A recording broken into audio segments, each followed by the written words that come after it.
നമസ്കാരം. 9 മണി വാർത്തയിലേക്ക് സ്വാഗതം. തലക്കെട്ടുകൾ നോക്കാം. നവീൻ ബാബുവിന്റെ മരണത്തിൽ CBI അന്വേഷണത്തിന് ശുപാർശ. തീരുമാനം മന്ത്രിസഭാ യോഗത്തിൽ.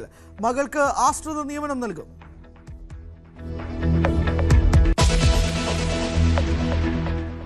ഇറാൻ യുദ്ധത്തിൽ ട്രംപിന് തിരിച്ചടി. അനുമതിയില്ലാതെ യുദ്ധം പാടില്ലെന്ന് US ജനപ്രതിനിധി സഭ.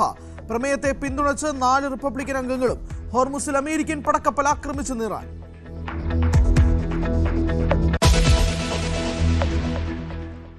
ബീഹാർ മുസാഫർപൂരിലെ ആശുപത്രിയിൽ തീപിടുത്തത്തിൽ 3 പേർ മരിച്ചു. തീപിടുത്തമുണ്ടായത് പ്രസാദ് ആശുപത്രിയിലെ ICUവിൽ. ഷോർട്ട് സർക്യൂട്ട് എന്ന് നിഗമനം. ഡൽഹി ഹോട്ടലിലെ തീപിടുത്തത്തിൽ ഉന്നതതല അന്വേഷണം. ഹോട്ടൽ നിർമ്മിച്ചതിൽ ചട്ടലംഘനം നടന്നെന്ന് കണ്ടെത്തൽ.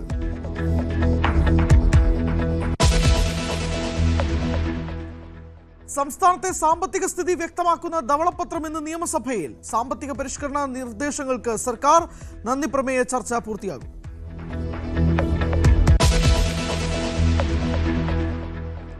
പ്രതിപക്ഷ ഉപനേതാവ് പദവിയെ ചൊല്ലി ഇടതുമുന്നണിയിൽ പ്രതിസന്ധി രൂക്ഷം. CPIയുടെ നിർണായക സെക്രട്ടേറിയറ്റ് യോഗം ഇന്ന്. ഉപനേതൃ പദവി പരസ്യമായി ആവശ്യപ്പെട്ടതിൽ ബിനോയ് വിശ്വത്തിനെതിരെ CPIയിൽ അമർഷം.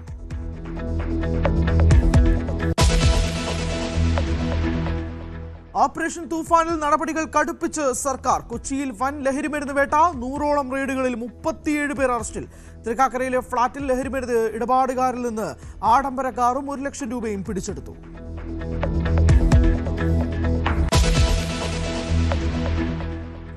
ഇടുക്കി പാമ്പനാറിൽ നിർമ്മാണത്തിലിരുന്ന 5 നില കെട്ടിടം ഇടിഞ്ഞു വീണു. അപകട സമയത്ത് തൊഴിലാളികൾ ഇല്ലാത്തതിനാൽ ഒഴിവായത് വൻ ദുരന്തം.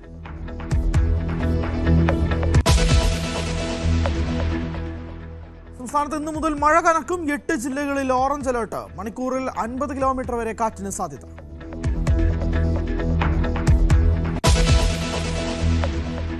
വളരെ പ്രധാനപ്പെട്ട ഒരു വാർത്തയിലേക്കാണ് ആദ്യം പോകുന്നത്. ADM നവീൻ ബാബുവിന്റെ മരണത്തിൽ CBI അന്വേഷണത്തിന് ശുപാർശ. മന്ത്രിസഭാ യോഗത്തിലാണ് തീരുമാനം. നവീൻ ബാബുവിന്റെ മകൾക്ക് ആശ്രിത നിയമനം നൽകും. VV അരുൺ വിശദാംശങ്ങളുമായി ചേരുന്നു. അരുണെ, ഈ VD സതീശൻ സർക്കാർ അധികാരത്തിൽ വന്നതിന് ശേഷം CBI അന്വേഷണത്തിന് ശുപാർശ ചെയ്യുന്ന ആദ്യ കേസാണ്. കുടുംബം കുറേ നാളുകളായുള്ള ആവശ്യമാണ്. പോലീസ് അന്വേഷണത്തിൽ അവർക്ക് യാതൊരു തൃപ്തിയുമില്ല. ഇപ്പോൾ ഈ ഒരു നടപടി, ഈ ഒരു ശുപാർശയിലേക്ക് നീങ്ങുന്നു. ഏറ്റവും ഒടുവിലത്തെ വിശദാംശം.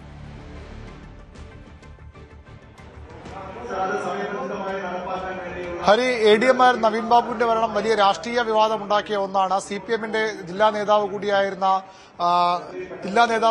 PP ദിവ്യയാണ് കേസിലെ ഏക പ്രതി. 2024 ഒക്ടോബർ 15 പുലർച്ചെയാണ് നവീൻ ബാബുവിനെ കണ്ണൂർ പുളിക്കുന്നിലെ ക്വാർട്ടേഴ്സിൽ തൂങ്ങി മരിച്ച നിലയിൽ കണ്ടെത്തിയത്. പെട്രോൾ പമ്പിന്റെ അപേക്ഷയുമായി ബന്ധപ്പെട്ട നടപടികൾ എടുക്കാൻ വൈകിയതിനെ തുടർന്നാണ് ഇതുമായി ബന്ധപ്പെട്ട സംഭവങ്ങളാണ് ആത്മഹത്യയിലേക്ക് നയിച്ചതെന്ന് പിന്നീട് അദ്ദേഹത്തിന്റെ യാത്രയപ്പ് യോഗത്തിൽ പങ്കെടുത്ത, അദ്ദേഹത്തിന് അവിടെ സ്ഥലമാറ്റത്തിന് വേണ്ടിയുള്ള യാത്രയപ്പ് യോഗത്തിൽ പങ്കെടുത്ത PP ദിവ്യ, അന്ന് ജില്ലാ പഞ്ചായത്തിന്റെ അധ്യക്ഷ കൂടിയ PP ദിവ്യ പൊതുവേദിയിൽ വെച്ച് നവീൻ ബാബുവിനെ അപമാനിച്ചു. ആ ഭാരത്താലാണ്, അപമാനത്തെ തുടർന്നാണ് അദ്ദേഹം ആത്മഹത്യ ചെയ്തതെന്നാണ് പോലീസിന്റെ കേസ്.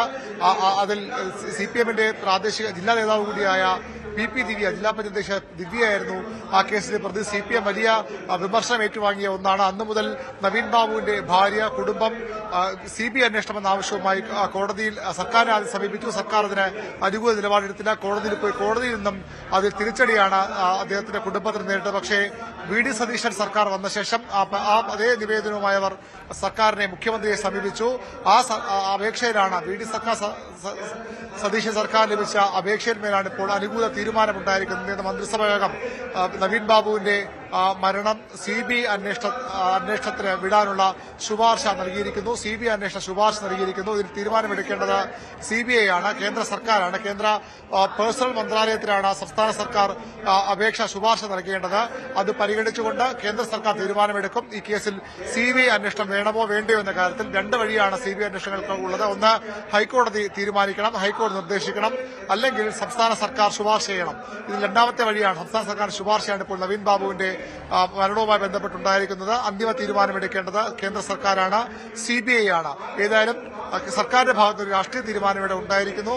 മാത്രമല്ല, നവീൻ ബാബുവിന്റെ മകൾ നിരഞ്ജനയ്ക്ക് ആശ്രിത നിയമനം നൽകണമെന്ന ആവശ്യവും കുടുംബത്തിനുണ്ട്. അതും സർക്കാർ മന്ത്രിസഭ തീരുമാനിച്ചിരിക്കുന്നു. നിരഞ്ജനയ്ക്ക് അവരുടെ യോഗ്യതയ്ക്കനുസരിച്ചുള്ള ജോലി നൽകാൻ സർക്കാർ തീരുമാനമെടുത്തിരിക്കുന്നു.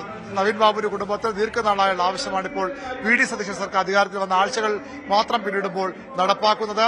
അന്നും തന്നെ ഈ വിഷയത്തിൽ സിപിഎമ്മിനെ വലിയ രീതിയിൽ വിമർശിച്ച പ്രതിപക്ഷമായിരുന്നു. സിപിഎം നേതാക്കൾക്ക് PPTVക്ക് അപ്പുറത്തേക്കുള്ള നേതൃത്വത്തിലും നവീൻ ബാബുവിന്റെ ആത്മഹത്യയ്ക്ക് പിന്നിൽ കാരണങ്ങളുണ്ട്. മറ്റ് ഇനിയും പുറത്തുവരാത്ത നിരവധി വിവരങ്ങളുണ്ട്. പെട്രോൾ പമ്പിന്റെ അനുമതി മാത്രമല്ല, പെട്രോൾ പമ്പിൽ ആർക്കൊക്കെ ഓഹരിയുണ്ട് എന്ന കാര്യങ്ങളിലൊക്കെ അന്വേഷണം വേണമെന്ന ആവശ്യമുണ്ട്. അങ്ങനെ വലിയ ക്രമക്കേട് ഇതിൽ നടന്നിട്ടുണ്ട്. ബോധപൂർവമായ ഗൂഢാലോചന നടന്നിട്ടുണ്ടെന്ന ആരോപണം പ്രതിപക്ഷം ഉന്നയിച്ചതായാലും CBI അന്വേഷണം നടന്നാൽ അതിലൊക്കെ കൂടുതൽ അന്വേഷണത്തിലേക്ക് പോകും. CPM കൂടുതൽ പ്രതിരോധത്തിലേക്ക് പോകാനുള്ള സാധ്യതയാണ് ഈ കേസ് തെളിയുന്നത്. ഏതായാലും CBI അന്വേഷണം ഏറ്റെടുക്കാൻ തയ്യാറാകുമോ എന്നാണ് ഇനി അറിയേണ്ടത്. CBI ഇനി അന്വേഷണം ഏറ്റെടുക്കുമോ എന്നുള്ള രീതിയിലേക്കാണ് അറിയുന്നത്. അരുൺ, അതോടൊപ്പം തന്നെ ഈ പറഞ്ഞ പോലെ തന്നെ കുടുംബത്തിന്റെ ആവശ്യം അത് നിറവേറ്റുന്നു എന്നുള്ളതിന് കാര്യത്തെക്കാൾ ഉപരി ഇത് ഇപ്പോൾ കഴിഞ്ഞ ദിവസം തന്നെ എടുത്ത് നോക്കിയാൽ പോലും CPMന്റെ നേതാവ് PP ദിവ്യയെ അനുകൂലിച്ചുകൊണ്ടാണ് പോസ്റ്റർ ഇടുന്നത്. അതായത് CPMന്റെ ഭാഗത്തുനിന്ന് ഇപ്പോഴും പല നേതാക്കളും PP ദിവ്യയെ അനുകൂലിച്ചുകൊണ്ട് രംഗത്തെത്തുന്ന സാഹചര്യമുണ്ട്. CBI വന്നാൽ പോലും ഒരു മാറ്റവും ഉണ്ടാവാൻ പോകുന്നില്ല എന്നുള്ള വിമർശനവും കൂടി കഴിഞ്ഞ ദിവസം ഉണ്ടായിരുന്നു.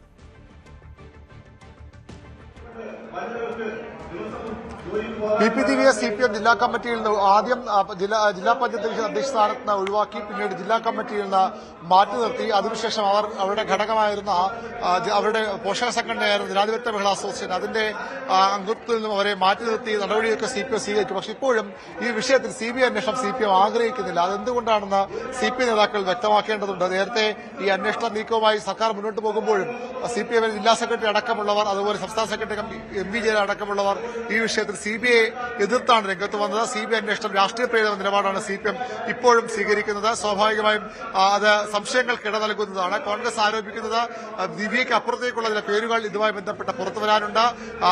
നവീൻ ബാബുവിന്റെ ആത്മഹത്യയ്ക്ക് കാരണം ദിവ്യ പരസ്യമായി പൊതു യോഗത്തിൽ പങ്കെടുത്ത് കളക്ടറേറ്റിലെ യോഗത്തിൽ പങ്കെടുത്ത് അപമാനിച്ചതുകൊണ്ടാണ്. പക്ഷെ അതിനപ്പുറത്തേക്ക് ചില ഡീലുകൾ ഈ ഇതുമായി ബന്ധപ്പെട്ട മരണത്തിന് കാരണമായ പെട്രോൾ പമ്പിന്റെ അനുമതിയുമായി ബന്ധപ്പെട്ടുമൊക്കെ നടന്നിട്ടുണ്ട്. അത്തരം കാര്യങ്ങൾ കൂടി പുറത്തു വരണമെന്നാണ് കോൺഗ്രസിന്റെ പ്രതിപക്ഷത്തിന്റെ ആവശ്യം. നവീൻ ബാബുവിന്റെ കുടുംബത്തിന്റെ ആവശ്യവും അതാണ്. അതുകൂടി ചേർത്ത് വായിക്കുമ്പോൾ CPMന്റെ ഈ CBI അന്വേഷണം എന്ന ആവശ്യം എതിർക്കുന്നതിനുള്ള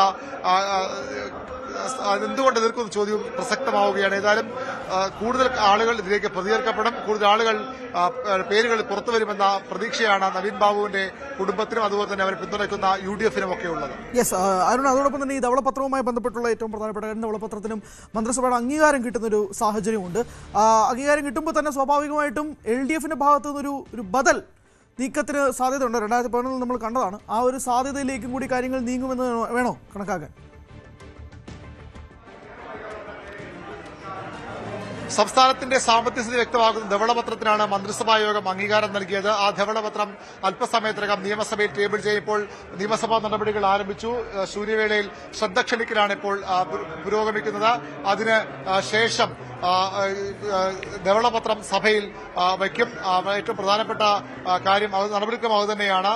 ധനമന്ത്രി കൂടിയായ മുഖ്യമന്ത്രി VD സതീശനാകും ധവളപത്രം സഭയിൽ ടേബിൾ ചെയ്യുക. ശ്രദ്ധ ക്ഷണിക്കൽ 2 ശ്രദ്ധ ക്ഷണിക്കൽ കഴിഞ്ഞാൽ ആ നടപടിക്രമങ്ങളിലേക്ക് സഭ കടക്കും. ഏതാണ്ട് 9:30 മുമ്പ് തന്നെ 9:15 കഴിയുമ്പോൾ തന്നെ ധവളപത്രം സഭയിൽ ടേബിൾ ചെയ്യും. അതിനുശേഷം മുഖ്യമന്ത്രി VD സതീശൻ വാർത്താ സമ്മേളനം നടത്തി ധവളപത്രത്തിലെ കാര്യങ്ങൾ വിശദീകരിക്കും. പ്രതിപക്ഷത്തിന്റെ വാർത്താ സമ്മേളനവും ഉണ്ടാകും. സംസ്ഥാനത്തിന്റെ ധനസ്ഥിതി വ്യക്തമാക്കുന്ന ധവളപത്രമാകും ഇന്ന് സഭയിൽ സർക്കാർ അവതരിപ്പിക്കാൻ പോകുന്നത്. സംസ്ഥാനം കടുത്ത സാമ്പത്തിക പ്രതിസന്ധിയിലാണെന്ന് ഓരോ ദിവസവും കഴിഞ്ഞ സർക്കാരിന്റെ കാലത്ത് പറഞ്ഞിരുന്നു. പൂച്ച പെറ്റുകിടക്കുന്ന ഖജനാവാണ് തങ്ങളെ ഏൽപ്പിച്ച് പിണറായി സർക്കാർ പടിയിറങ്ങിയതെന്ന് UDF ആരോപിച്ചു. എന്നാൽ പൂച്ച പെറ്റുകിടക്കുന്ന ഖജനാവിൽ 5500 കോടി രൂപ എങ്ങനെ ബാക്കി വന്നു എന്ന ചോദ്യമാണ് ഇടതുപക്ഷം മുന്നോട്ട് വച്ചത്. നികുതി ചോർച്ച, നികുതി വരാനുള്ള വഴികൾ അടച്ചു. കേന്ദ്ര സർക്കാരിൽ നിന്ന് ലഭിച്ച സാമ്പത്തിക സഹായങ്ങളുണ്ട്. പെട്രോളിയം സെസ് ഏർപ്പെടുത്തി 2% സെസ് ഏർപ്പെടുത്തിയ വരുമാനമുണ്ട്. അധിക നികുതികൾ ലഭിക്കുന്ന വരുമാനമുണ്ട്. അതൊക്കെ എവിടെ പോയെന്ന ചോദ്യം പ്രതിപക്ഷം മുന്നോട്ട് വയ്ക്കുന്നുണ്ട്.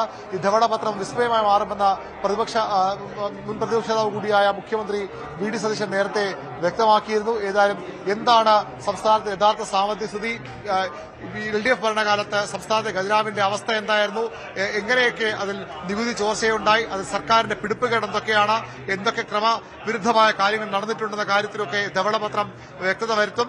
UDF-ന്റെ ധവളപത്രത്തിന് ബദൽ ധവളപത്രവുമായി CPM-ഉം വൈകാതെ രംഗത്ത് വരും. ധവളപത്രം വന്ന ശേഷം അതിലെ ഓരോ വാദത്തെയും ഖണ്ഡിക്കാനുള്ള കാര്യങ്ങൾ CPM കേന്ദ്രങ്ങൾ തയ്യാറാക്കും. 2011-ലും അന്നത്തെ UDF സർക്കാർ ധവളപത്രം പുറത്തിറക്കിയപ്പോൾ LDF ബദൽ ധവളപത്രവുമായി രംഗത്ത് വന്നിരുന്നു. ഹരി, അതാണ് സാഹചര്യം. എന്തായാലും മന്ത്രിസഭയിൽ വയ്ക്കും എന്നുള്ളതാണ്. മന്ത്രിസഭ അംഗീകാരം ലഭിച്ചിരിക്കുന്ന ധവളപത്രത്തിന്. ഇനി എന്താണ് സാഹചര്യം എന്നുള്ളതാണ്. ഖജനാവിൽ പൂച്ച പറ്റി കിടക്കുകയാണോ എന്നുള്ളതിലേക്കൊക്കെ കാര്യങ്ങൾ നീങ്ങും. 9:30 മുമ്പേക്കും ഏകദേശം ഒരു ധാരണ കിട്ടും എന്നുള്ളതാണ് മനസ്സിലാക്കുന്നത്. VV അരുണാണ് വിശദാംശങ്ങൾ നൽകിയത്. PP ദിവ്യയെ അനുകൂലിച്ചും നവീൻ ബാബുവിനെ വിമർശിച്ചും പത്തനംതിട്ടയിലെ CPM നേതാവ്. നവീൻ ബാബു ജീവനൊടുക്കിയത് കുറ്റബോധം കൊണ്ടെന്ന് CPM പത്തനംതിട്ട ജില്ലാ സെക്രട്ടേറിയറ്റ് അംഗം PB ഹർഷകുമാർ. യാത്രയപ്പ് യോഗത്തിൽ അനുവാദമില്ലാതെ കയറി ചെന്നു എന്ന് തെറ്റ് മാത്രമാണ് ദിവ്യ ചെയ്തത്. ദിവ്യ അങ്ങനെ പറഞ്ഞതുകൊണ്ട് മാത്രം ഒരാൾ ആത്മഹത്യ ചെയ്യില്ല. ദിവ്യ തെറ്റുകാരിയല്ല. ഉദ്യോഗസ്ഥ വീഴ്ചയുണ്ടായാൽ ഭരണകർത്താക്കൾ ചോദ്യം ചെയ്യും. CBI അന്വേഷണം കൊണ്ട് ഒരു കാര്യവുമില്ലെന്നുമാണ് വിമർശനം. അഭിലഷണീയമായ മാർഗത്തിലൂടെയല്ല. കാരണം അദ്ദേഹം അതുവരെ പറഞ്ഞ തടസ്സവാദങ്ങളെല്ലാം മാറ്റിവെച്ചിട്ട് അദ്ദേഹം അനുമതി കൊടുക്കുമ്പോൾ സ്വാഭാവികമായി ചില സംശയങ്ങളുണ്ടാകും. ആ സംശയം അതിനകത്തിന് ആകെ ഉണ്ടായൊരു കുഴപ്പം നവീൻ ബാബുവിന്റെ സ്ഥലമാറ്റ യാത്രയപ്പ് യോഗത്തിൽ ആ അറിയിപ്പില്ലാതെ കടന്നു ചെന്നു എന്നുള്ളത് ഒഴിച്ചാൽ അവരുടെ ഭാഗത്ത് എന്തെങ്കിലും ഒരു തെറ്റുള്ളതായി കാണാൻ കഴിയില്ല. അപ്പോ അത്തരത്തിലൊരു കാര്യത്തിൽ അവര് ആ വിളിക്കാതെ അവിടെ കയറി ചെന്നു എന്നുള്ളൊരു തെറ്റ് മാത്രമാണ് അവരുടെ ഭാഗത്തുള്ളത്. അല്ലാതെ ഏതെങ്കിലും ഒരാൾ പറഞ്ഞാൽ ഉടനെ ചാടി അങ്ങ് ആത്മഹത്യ ചെയ്ത ആളാണെങ്കിൽ ഈ രാജ്യത്ത് ആർക്കും ആരോടൊന്നും പറയാൻ കഴിയില്ലല്ലോ. ഭരണകർത്താക്കൾക്ക് ഏതെങ്കിലും ഉദ്യോഗസ്ഥരെ വിളിച്ച് നിർദ്ദേശം കൊടുക്കാൻ കഴിയുമോ? ഏതെങ്കിലും ഉദ്യോഗസ്ഥരെ തെറ്റ് ചെയ്താൽ ശാസിക്കാൻ കഴിയുമോ? ഒന്നും കഴിയില്ല. അപ്പോ മാനസികമായി ചില കാര്യങ്ങളെ താങ്ങാൻ കഴിവില്ലാത്ത ഒരാള് അയാളുടെ മാനസിക ദൗർബല്യം കൊണ്ട് അയാൾ ആത്മഹത്യ ചെയ്തതിന് PP ദിവ്യയെ എങ്ങനെ കുറ്റം പറയാൻ പറ്റും? അതാണിപ്പോ ഇവിടെ നടന്നു. ഇടതുപക്ഷ ജനാധിപത്യ മുന്നണി ഗവൺമെന്റ് നടത്തിയ അന്വേഷണത്തിലായാലും ഇപ്പൊ CBI അന്വേഷിച്ചാലും എങ്ങനെ ഒരു പരാമർശം കൊണ്ട് മാത്രം ഉദ്യോഗസ്ഥന്മാരുടെ ഭാഗത്ത് വീഴ്ചയുണ്ടായാൽ ഭരണാധികാരികൾ ചോദ്യം ചെയ്യും. ആ ചോദ്യം ചെയ്യുന്നത് ഇന്നും ഇന്നലെയല്ല, അത് പണ്ട് മുതലേ തന്നെ ഉണ്ടായിട്ടുണ്ട്. ഇപ്പോഴും ചെയ്യില്ലേ? ഇപ്പൊ കേരളത്തിന്റെ മുഖ്യമന്ത്രി തന്റെ വകുപ്പിലോ അല്ലെങ്കിൽ താൻ ഭരിക്കുന്ന സംസ്ഥാനത്തെ ഏതെങ്കിലും കാര്യത്തിൽ സമയബന്ധിതമായി ഉദ്യോഗസ്ഥന്മാരെ ചുമതലപ്പെടുത്തിയ കാര്യം നടന്നില്ലെങ്കിൽ അന്വേഷിക്കില്ലേ? അന്വേഷിച്ച് കാര്യങ്ങൾ തൃപ്തികരമല്ലെങ്കിൽ ശാസിച്ച് സംസാരിക്കാറില്ലേ? ഇതൊക്കെ നമ്മുടെ രാജ്യത്തെ സിവിൽ സർവീസിന്റെ ഭാഗമാണ്. അതിനപ്പുറത്ത് എന്ത് തെറ്റാണ് ദിവ്യ ചെയ്തത്? പശ്ചിമേഷ്യൻ സംഘർഷത്തിന് അയവില്ല. ഹോർമൂസിൽ അമേരിക്കൻ പടക്കപ്പൽ ആക്രമിച്ചെന്ന് ഇറാൻ. ഒമാൻ ഉൾക്കടലിലൂടെ ഇറാന്റെ തീരത്തേക്ക് എത്താൻ ശ്രമിച്ച കപ്പലാണ് ആക്രമിച്ചതെന്ന് IRGC. എന്നാൽ US സെൻട്രൽ കമാൻഡ് ഇത് നിഷേധിച്ചു. അജയ് ചേരുന്നുണ്ട് വിശദാംശങ്ങളുമായി. അജയ്, IRGC ഒന്ന് പറയുന്നു, അമേരിക്ക അത് എതിർക്കുന്നു. ഇത് നമ്മൾ കാണാൻ തുടങ്ങിയിട്ട് കുറച്ചധികം നാളുകളായി. യുദ്ധം തുടങ്ങിയിട്ട് ഫെബ്രുവരി 28-ന് തുടങ്ങിയതാണ്. ഈ അവകാശവാദങ്ങൾ ഉന്നയിക്കുന്നതും അതില്ല എന്ന് പറയുന്നതും സംഭവിക്കുന്നു. അതിൻ്റെ ഏറ്റവും ഒടുവിലത്തെ വിശദാംശങ്ങളാണ്. ഹരി, പശ്ചിമേഷ്യയിലെ സംഘർഷങ്ങൾക്ക് യാതൊരുവിധ അയവുമില്ല എന്ന് തെളിയിക്കുന്നതാണ് ഇന്നിപ്പോൾ ഏറ്റവും പുതുതായിട്ട് പുറത്തു വരുന്ന വിവരങ്ങൾ. പശ്ചിമേഷ്യയിൽ ഹോർമുസ് കടലിടുക്കിലൂടെ സഞ്ചരിച്ചു കൊണ്ടിരുന്ന ഒരു കപ്പലിന് നേരെ ആക്രമണം നടത്തി എന്നാണ് നിലവിൽ ഇറാൻ അവകാശപ്പെടുന്നത്. അത് അമേരിക്കൻ പടക്കപ്പലായിരുന്നു. ഈ പടക്കപ്പൽ ഒമാൻ ഉൾക്കടൽ വഴി ഇറാന്റെ തീരത്തേക്ക് അടുക്കാൻ ശ്രമിച്ചപ്പോഴാണ് തങ്ങൾ ആക്രമണം നടത്തിയതെന്നാണ് ഇറാന്റെ സൈനിക വക്താക്കൾ അവകാശപ്പെടുന്നത്. IRGCയുടെ നേതൃത്വത്തിലായിരുന്നു ഈ ആക്രമണം. കപ്പലിന്റെ കമാൻഡ് ആൻഡ് കൺട്രോൾ സെന്റർ തകർത്തതായിട്ടും ഇവർ നിലവിൽ അവകാശപ്പെടുന്നുണ്ട്. കഴിഞ്ഞ ദിവസം ഇറാന്റെ ചില എണ്ണക്കപ്പലുകൾക്ക് നേരെ അമേരിക്ക ആക്രമണം നടത്തിയിരുന്നു. ഈ ആക്രമണങ്ങൾക്ക് പ്രത്യാക്രമണമായിട്ടാണ് നിലവിൽ US-ന്റെ പടക്കപ്പൽ ആക്രമിച്ചതെന്നാണ് ഇറാൻ പറയുന്നത്. അതുപോലെ തന്നെ ഇറാന്റെ സമീപത്തുള്ള ഖേഷം ദ്വീപിലും അമേരിക്ക ശക്തമായിട്ടുള്ള ആക്രമണങ്ങൾ നടത്തി. ഏതാണ്ട് 5ഓളം ഇറാനിയൻ ഡ്രോണുകൾ തകർത്തു. നിരവധി ഇറാനിയൻ മിസൈലുകളും തകർക്കുന്ന ഒരു സ്ഥിതിയുണ്ടായി. അപ്പോൾ കഴിഞ്ഞ ദിവസം നിലനിന്നിരുന്ന സംഘർഷ സാധ്യതകൾക്ക് ഒരു മറുപടി കൊടുക്കുകയായിരുന്നു ഈ ആക്രമണത്തിലൂടെ തങ്ങളുടെ ഉദ്ദേശമെന്നാണ് IRGC അവകാശപ്പെടുന്നത്. പക്ഷേ US-ന്റെ സെൻട്രൽ കമാൻഡാണ് ഈ മേഖലയിലുള്ള സുരക്ഷാ കാര്യങ്ങൾ നിലവിൽ നിയന്ത്രിക്കുന്നത്. അവർ പറയുന്നത് ഹോർമുസ് കടലിടുക്കിൽ ഇത്തരത്തിൽ ഒരു ആക്രമണം നടന്നിട്ടില്ല. ഇറാൻ വ്യാജ പ്രചരണങ്ങൾ നടത്തി അവർക്ക് മേഖലയിൽ ഒരു സുപ്രീമസി ഉണ്ടെന്ന് കാണിക്കാൻ ശ്രമിക്കുന്നു എന്നാണ് ഇപ്പോൾ നിലവിൽ US-ന്റെ ഭാഗത്തു നിന്നുള്ള ഒരു അവകാശവാദം. എന്തായാലും ഹോർമുസ് കടലെടുക്കിനെ ചൊല്ലിയുള്ള പരസ്പര വടംവലികൾ ഇപ്പോഴും ശക്തമായി തന്നെ തുടരുന്നു എന്നതിൻ്റെ ഏറ്റവും പുതിയ തെളിവാണിത്. മാത്രമല്ല മറ്റ് വാണിജ്യ കപ്പലുകൾക്കാണെങ്കിലും മേഖലയിലൂടെയുള്ള യാത്ര അത്രത്തോളം സുഗമമായിട്ടില്ല. ആ ഒരു സുരക്ഷാ ഭീഷണിയും ഇപ്പോഴും നിലനിൽക്കുന്നുണ്ട്. യെസ്, അതോടൊപ്പം തന്നെ കുവൈത്ത് വിമാനത്താവളത്തിന്റെ ആക്രമണത്തിന്റെ കൂടുതൽ ദൃശ്യങ്ങൾ പുറത്തു വന്നിട്ടുണ്ട്. സംഭവത്തിൽ 60 പേർക്ക് പരിക്കേറ്റതായി കുവൈത്ത്. അതേസമയം ആക്രമണത്തിൽ തങ്ങൾക്ക് യാതൊരു പങ്കുമില്ലെന്ന് ഇറാനും വ്യക്തമാക്കി.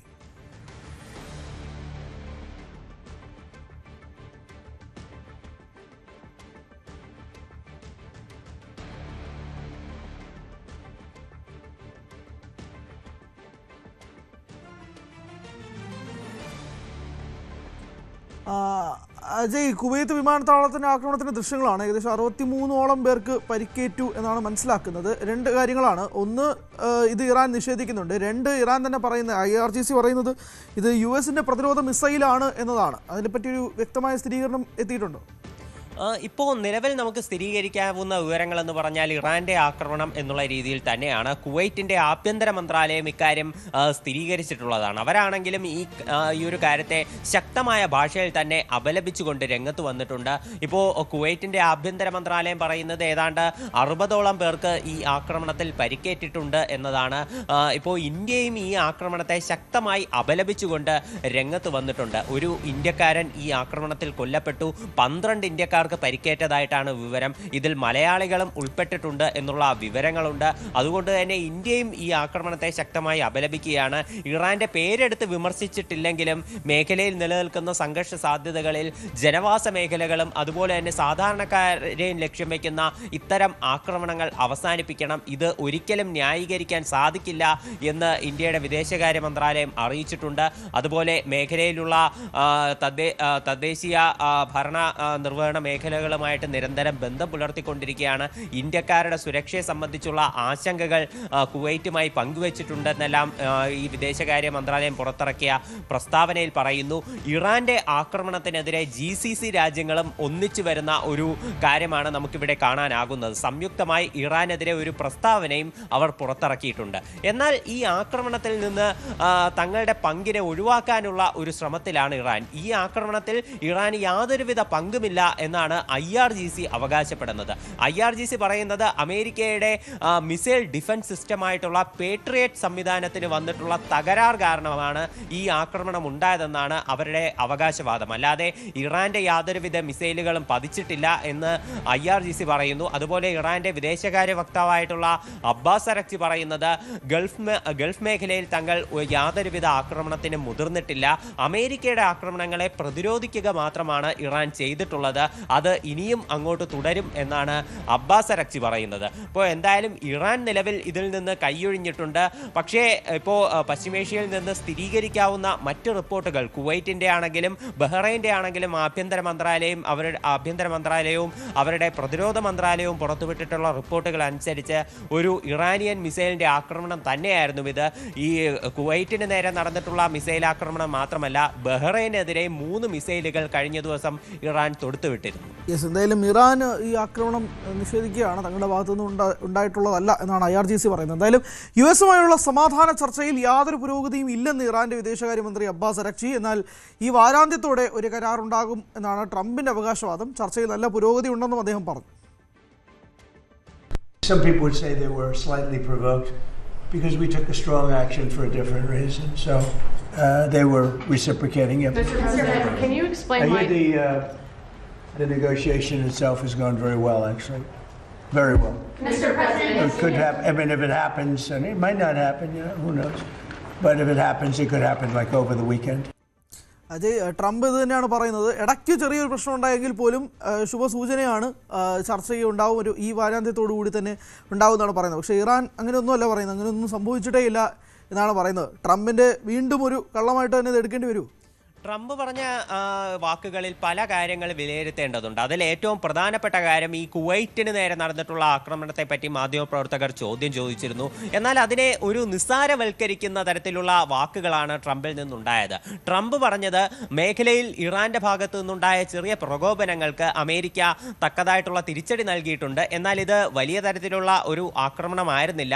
അപ്പോൾ അതിൻ്റെ ചില റിയാക്ഷൻസ് മാത്രമാണ് ഈ ഉണ്ടായതെന്നാണ് ട്രംപ് പറഞ്ഞു വെക്കുന്നത്. അതായത് ഇറാന്റെ ഈ ആക്രമണത്തെ വെറും റിയാക്ഷൻ എന്ന് പറഞ്ഞുകൊണ്ട് അതിനെ ഒഴിവാക്കി വിടാനുള്ള ഒരു ശ്രമം ട്രംപിൽ നിന്ന് ഉണ്ടാകുന്നുണ്ട്. ഇതിനു മുൻപേ ഇറാൻ നടത്തിയിട്ടുള്ള ആക്രമണങ്ങളെ പർവ്വതീകരിച്ച് കാണിക്കാനും അതിലൂടെ ഇറാന്റെ അന്താരാഷ്ട്ര തലത്തിലുള്ള ഇമേജ് നശിപ്പിക്കാനും ട്രംപ് പല ആവർത്തി ശ്രമിച്ചിരുന്നു. അപ്പോൾ ട്രംപിന്റെ ഇപ്പോൾ കാണിക്കുന്ന ഈ മിതത്വം, അതിൽ നിന്ന് നമുക്ക് മനസ്സിലാക്കേണ്ടത് ഈ യുദ്ധത്തിൽ നിന്ന് എത്രയും വേഗം ഒഴിഞ്ഞു പോകാൻ തന്നെയാണ് അമേരിക്ക ആഗ്രഹിക്കുന്നത് എന്നുള്ളതാണ്. അതിന് ഇറാന്റെ സഹകരണം കൂടി തീർച്ചയായിട്ടും ആവശ്യമാണ്. അതിനാൽ തന്നെ ഇറാനെ കൂടുതൽ പ്രകോപിപ്പിക്കാതെ ഒരു കരാറിലേക്ക് എത്രയും വേഗം എത്തിച്ചേരാനുള്ള ഒരു ശ്രമത്തിലാണ് അമേരിക്ക എന്ന് നമുക്ക് ഇതിലൂടെ കാണാൻ സാധിക്കുന്നുണ്ട്. ട്രംപ് പറയുന്നത് ഈ വാരാന്ത്യത്തോടെ ചിലപ്പോൾ ഒരു സമാധാന കരാർ ഉണ്ടാകാൻ സാധ്യതയുണ്ടെന്നാണ്.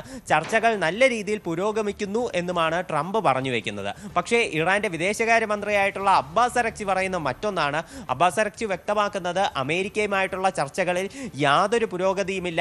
അവർക്ക് യുദ്ധത്താലും അതുപോലെ തന്നെ നിരവധി ഉപരോധത്താലും ഇറാനോട് ജയിക്കാൻ കഴിയാത്ത കാര്യങ്ങളൊന്നും തന്നെ മറ്റൊരു ചർച്ചയിലൂടെയും മറ്റൊരു സമ്മർദ്ദ നീക്കങ്ങളിലൂടെയും ജയിച്ചെടുക്കാൻ സാധിക്കില്ല എന്നും അബ്ബാസ് അരക്ചി പറഞ്ഞു വയ്ക്കുന്നുണ്ട്. അപ്പോൾ ഈ ചർച്ചകളിൽ നിന്ന് ഇറാൻ മുഖം തിരിഞ്ഞു നിൽക്കുന്ന ഒരു നിലപാട് സ്വീകരിക്കുമ്പോഴും അമേരിക്ക പരമാവധി ശ്രമിക്കുന്നത് ഇറാനെ എങ്ങനെയെങ്കിലും അനുനയിപ്പിച്ചുകൊണ്ട് ഒരു കരാറിലെത്തിച്ചേരാൻ മാത്രമാണ്. ഇതിനിടെ യുദ്ധത്തിനെതിരെ അമേരിക്കൻ ജനപ്രതിനിധി സഭ പ്രമേയം പാസാക്കി. ഇറാനെതിരായ യുദ്ധ നടപടികൾക്ക് നിയന്ത്രണം ആവശ്യപ്പെട്ട വാർ പവേഴ്സ് റെസൊല്യൂഷൻ പ്രമേയമാണ് പാസാക്കിയത്. ഇനി സെനറ്റിലും ബില്ല് പാസ്സായാൽ ട്രംപിന് അത് വൻ രാഷ്ട്രീയ തിരിച്ചടിയായി മാറും. അജയ്, അതിലകത്ത് ഒരു ഇതുണ്ടല്ലോ, 208 പ്രമേയത്തിൽ 208 നിന്ന് 215 ഇതാണ് എന്ന് മനസ്സിലാകുന്നു. അതിൽ 4 റിപ്പബ്ലിക്കൻസും കൂടി ചേരുന്നുണ്ട്. സെനറ്റിലേക്ക് പോകുമ്പോഴേക്കും അത് കഴിഞ്ഞിട്ടൊരു നടപടിയും കൂടിയുണ്ട്. അത് കഴിഞ്ഞാൽ ട്രംപിനൊരു തിരിച്ചടിയാവുമെങ്കിൽ പോലും ആദ്യഘട്ടത്തിൽ ട്രംപിനൊരു വലിയ തിരിച്ചടി തന്നെയാണ്. അത് നിസ്സംശയം പറയാം. തീർച്ചയായിട്ടും രാഷ്ട്രീയപരമായി നോക്കുകയാണെങ്കിൽ ഇത് ട്രംപിന് വലിയൊരു തിരിച്ചടി തന്നെയാണ്. ഇതിനു മുൻപേ 4 തവണയും സമാനമായിട്ടുള്ള രീതിയിൽ ജനപ്രതിനിധി സഭയിൽ ഈ യുദ്ധത്തിനെതിരെയുള്ള ഈ ബില്ല് പാസ്സാക്കിയെടുക്കാൻ ശ്രമം നടത്തിയിരുന്നു. അതായത് യുദ്ധത്തിൽ പ്രസിഡന്റിനുള്ള ഒരു അധികാരങ്ങളെ പരിമിതപ്പെടുത്തുന്ന ഒരു ബില്ലാണിത്. അതായത് പ്രസിഡന്റിന് നിലവിലുള്ള ഒരു വാർ പവേഴ്സ് ഉപയോഗിച്ചുകൊണ്ട്, അതായത് പ്രസിഡന്റ് ഒരു വിവേചനാധികാരം ഉപയോഗിച്ചുകൊണ്ട് ഈ യുദ്ധത്തിലേക്ക് ഇറങ്ങിച്ചെല്ലാൻ സാധിക്കും. പക്ഷേ അതിന് US കോൺഗ്രസിന്റെ ഒരു അവസാനത്തെ പെർമിഷൻ ആവശ്യമാണ്. അപ്പോൾ ഈ ട്രംപ് ഇപ്പോൾ ഉപയോഗിച്ചിട്ടുള്ള വിവേചനാധികാരം വെച്ചിട്ടുള്ള ആ ഒരു നീക്കത്തിലൂടെയാണ് ഇപ്പോൾ ഇറാനെതിരെയുള്ള സൈനിക നീക്കങ്ങൾ പുരോഗമിച്ചുകൊണ്ടിരിക്കുന്നത്. അപ്പോൾ ആ ഒരു നടപടിയിൽ നിന്ന് ട്രംപിനെ ഒന്ന് പിന്നോട്ട് കൊണ്ടുവരാൻ വേണ്ടിയിട്ടാണ് ഇപ്പോൾ നിലവിലുള്ള ഈ ബില്ല് പാസ്സാക്കിയതെന്ന് നമുക്ക് കാണാൻ സാധിക്കും. അതായത് ഇറാനെതിരെയുള്ള സൈനിക നടപടികളിൽ നിയന്ത്രണം കൊണ്ടുവരാനാണ് ഈ ബില്ല്. ഇത് US കോൺഗ്രസിന്റെ അനുമതിയില്ലാതെ ഇനിമേൽ ഒരു യുദ്ധം ആരംഭിക്കാനാകില്ല എന്നും ഈ ബില്ലിൽ പറഞ്ഞു വെക്കുന്നുണ്ട്. 4 റിപ്പബ്ലിക്കൻ പാർട്ടി അംഗങ്ങളുടെ പിന്തുണ കൂടി ലഭിച്ചതുകൊണ്ടാണ് ഈ ബില്ല് നിലവിൽ പാസ്സായതെന്ന് നമുക്ക് കാണാനാകും. 208-നെതിരെ 215 വോട്ടുകൾക്കാണ് നിലവിൽ ജനപ്രതിനിധി സഭയിൽ ഈ ബില്ല് പാസ്സായത്. എന്നാൽ US കോൺഗ്രസിൽ മാത്രം ഈ ബില്ല് പാസ്സായാൽ പോരാ. ഇതിന്റെ രണ്ടാമത്തെ ഘട്ടം എന്ന് പറയുന്നത് ഇത് സെനറ്റിൽ പാസ്സാവേണ്ടതുണ്ട്. പക്ഷേ സെനറ്റിൽ വലിയൊരു ഭൂരിപക്ഷം അവിടെ ഉള്ളത് റിപ്പബ്ലിക്കൻ പാർട്ടി അംഗങ്ങളാണ്. അപ്പോൾ ആ ഒരു മെജോറിറ്റി വെച്ചുകൊണ്ട് അവിടെ ബില്ല് പാസ്സാക്കി എടുക്കുക എന്ന് പറയുന്നത് ബുദ്ധിമുട്ടുള്ള കാര്യമാണ്. സമാനമായിട്ടുള്ള രീതിയിൽ ഒരു ബില്ല് കഴിഞ്ഞ മെയ്യിൽ സെനറ്റിൽ വന്നിരുന്നു. എന്നാൽ യുദ്ധത്തിനെതിരെ വന്ന ആ ബില്ല് സെനറ്റിൽ പരാജയപ്പെടുകയായിരുന്നു. ഇനി സെനറ്റിലും ഈ ബില്ല് പാസ്സായാൽ വേണമെങ്കിൽ ട്രംപിന് തൻ്റെ വീറ്റോ പവർ ഉപയോഗിച്ചുകൊണ്ട് ഈ ബില്ലിനെ ഇല്ലാതാക്കാൻ സാധിക്കും. പക്ഷേ ആ ഒരു വീറ്റോയിലേക്ക് ഒക്കെ ഈ ബില്ല് എത്തുമോ എന്നുള്ള കാര്യം ഒരു ചോദ്യചിഹ്നമാണ്. അതുപോലെ തന്നെ ഈ ബില്ല് പാസ്സാകുന്ന കാര്യത്തിലും സംശയമുണ്ട്. എന്തായാലും ഈ ആദ്യഘട്ടത്തിലെങ്കിലും ഈ ബില്ല് പാസ്സാക്കിയെടുക്കാനായത് ട്രംപിനെതിരെയുള്ള വലിയൊരു രാഷ്ട്രീയ വിജയം തന്നെയാണ്. ഇനി നവംബറിൽ അമേരിക്കയിൽ മിഡ് ടേം ഇലക്ഷൻസ് ആരംഭിക്കാനിരിക്കുന്നത് കൊണ്ട് തന്നെ ട്രംപ് ഒരു വീറ്റോ ഉപയോഗിച്ചുകൊണ്ട് ഈ ബില്ലിനെ തടയാനുള്ള സാധ്യതകൾ വളരെ കുറവാണ്. മാത്രമല്ല റിപ്പബ്ലിക്കൻ പാർട്ടിയിലെ പല അംഗങ്ങൾക്കും ഈ യുദ്ധത്തിൽ വളരെയധികം എതിർപ്പുണ്ട്. അതുകൊണ്ട് തന്നെയാണ് തങ്ങളുടെ പാർട്ടി നേതൃത്വത്തെ അവഗണിച്ചുകൊണ്ട് 4 റിപ്പബ്ലിക്കൻ പാർട്ടി അംഗങ്ങൾ ഈ US കോൺഗ്രസിൽ ഈ ബില്ലിനെ പിന്തുണച്ചുകൊണ്ട് രംഗത്ത് വന്നത്. ലെബനനും ഇസ്രായേലിനും ഇടയിൽ നിലനിന്നിരുന്ന വെടിനിർത്തൽ പുതുക്കാൻ ധാരണയായി. US നടന്ന ചർച്ചയെ തുടർന്നാണ് തീരുമാനം. ഇതിന് പിന്നാലെ രാജ്യാന്തര ക്രൂഡ് ഓയിൽ വിലയിൽ നേരിയ കുറവും ഉണ്ടായി. അജയ്, വിശദാംശങ്ങൾ. ഹരി, ഈ ലെബനനുമായിട്ടുള്ള വെടിനിർത്തൽ കരാർ അത് നേരത്തെ തന്നെ നിലനിൽക്കുന്ന കാര്യമാണ്. പക്ഷേ ഈ വെടിനിർത്തൽ കരാർ നിലനിൽക്കെയാണ് ശക്തമായിട്ടുള്ള ആക്രമണം മേഖലയിൽ ഇസ്രായേൽ നടത്തി വന്നിരുന്നത്. ഇത് ഹിസ്ബുള്ളയിൽ നിന്നുള്ള തിരിച്ചടികൾക്ക് ബദലായിട്ടാണ് തങ്ങളുടെ ആക്രമണമെന്നാണ് ഇസ്രായേൽ ഒരു ന്യായീകരണമായി പറഞ്ഞു വച്ചിരിക്കുന്നത്. എന്തായാലും പുതുതായി ഇപ്പോൾ അമേരിക്കയിൽ നടന്ന ചർച്ചകളിൽ ലെബനുമായി വീണ്ടും ഒരു വെടിനിർത്തൽ കരാർ വന്നിട്ടുണ്ട്. മുൻപത്തെ കരാർ പുതുക്കുകയായിരുന്നു ഇതിലൂടെ ചെയ്തത്. ഇതിലൂടെ കൂടുതൽ കർശനമായിട്ടുള്ള വ്യവസ്ഥകൾ മുന്നോട്ട് വെച്ചിട്ടുണ്ട് ഇസ്രായേൽ. ഇത് തീർച്ചയായിട്ടും ഹിസ്ബുള്ളയെ നിയന്ത്രിക്കുക എന്നുള്ള ഉദ്ദേശത്തോടെയാണ്. ഈ ഒരു പുതിയ നിർദ്ദേശങ്ങൾ പ്രകാരം ഇസ്രായേലിനും ലെബനനും ഇടയിൽ പുതിയ പൈലറ്റ് സുരക്ഷാ മേഖലകൾ സ്ഥാപിക്കാൻ തീരുമാനമായിട്ടുണ്ട്. ഈ പൈലറ്റ് സുരക്ഷാ മേഖലകളിൽ ലെബനന്റെ ഔദ്യോഗിക സർക്കാർ നിയന്ത്രിക്കുന്ന സൈന്യമായിരിക്കും ഇവിടങ്ങളിൽ നിയന്ത്രണം കൊണ്ടുവരിക. ഇപ്പോൾ ഈ ഒരു വ്യവസ്ഥയിലൂടെ ലിദാനി നദിക്ക് തെക്ക് ഭാഗത്തുള്ള പ്രദേശത്ത് നിന്ന് ഹിസ്ബുള്ള സൈനികരെ പൂർണ്ണമായിട്ടും ഒഴിപ്പിക്കണമെന്ന് ഇസ്രായേൽ ആവശ്യപ്പെട്ടിട്ടുണ്ട്. അതുപോലെ ഇസ്രായേലിന് നേരെയുള്ള ഹിസ്ബുള്ളയുടെ ആക്രമണങ്ങൾ പൂർണ്ണമായിട്ടും അവസാനിപ്പിക്കണമെന്നും ഈ പുതിയ നിർദ്ദേശങ്ങളിൽ പറയുന്നു. അപ്പോൾ ആ ഒരു കാര്യങ്ങൾ, ഈ പറയുന്ന നിർദ്ദേശങ്ങൾ ഒരു പൂർണ്ണമായിട്ടും നടപ്പിലാക്കപ്പെട്ടാൽ മാത്രമേ ഈ വെടിനിർത്തൽ പ്രാബല്യത്തിലാകൂ എന്നാണ് ഇസ്രായേൽ പറയുന്നത്. എന്നാൽ ഇത് എത്രത്തോളം നടത്തിയെടുക്കാൻ പറ്റും എന്നുള്ളത് വ്യക്തമായിട്ടില്ല. ഇപ്പോഴും ഹിസ്ബുള്ള മേഖലയിൽ ആക്രമണം തുടർന്നുകൊണ്ടിരിക്കുകയാണ്. ഈ വെടിനിർത്തൽ കരാർ പുതുക്കിയതിനെ സംബന്ധിച്ച് ഹിസ്ബുള്ളയുടെ പ്രതികരണവും വന്നിട്ടില്ല. അവർ ഇതിനോട് മുഖം തിരിച്ച് നിൽക്കുന്ന ഒരു നിലപാടാണ് സ്വീകരിക്കുന്നതെങ്കിൽ സംഘർഷം വീണ്ടും തുടരാനുള്ള സാധ്യതയുണ്ട്. കഴിഞ്ഞ ദിവസം തന്നെ ഇസ്രായേൽ മേഖലയിൽ നടത്തിയിട്ടുള്ള ആക്രമണത്തിൽ 9 പേർ കൊല്ലപ്പെട്ടു എന്നുള്ള വിവരങ്ങളാണ് പുറത്തു വരുന്നത്.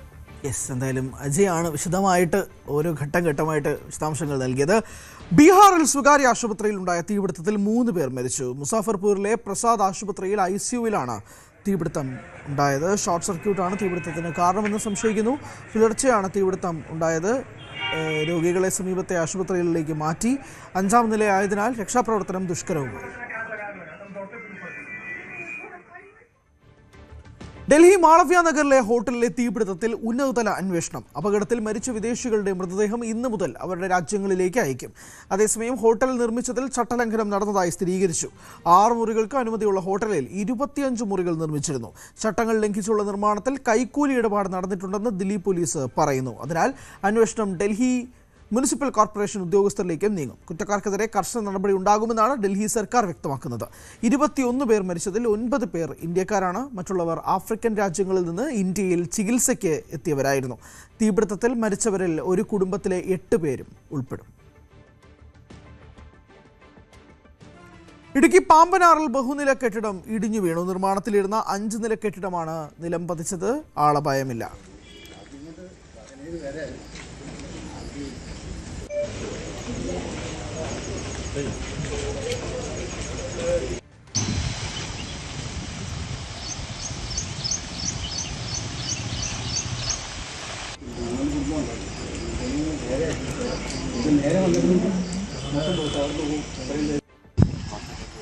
ഇത് എത്ര നാളായിട്ട് പണി നടക്കുന്നു കേട്ടോ?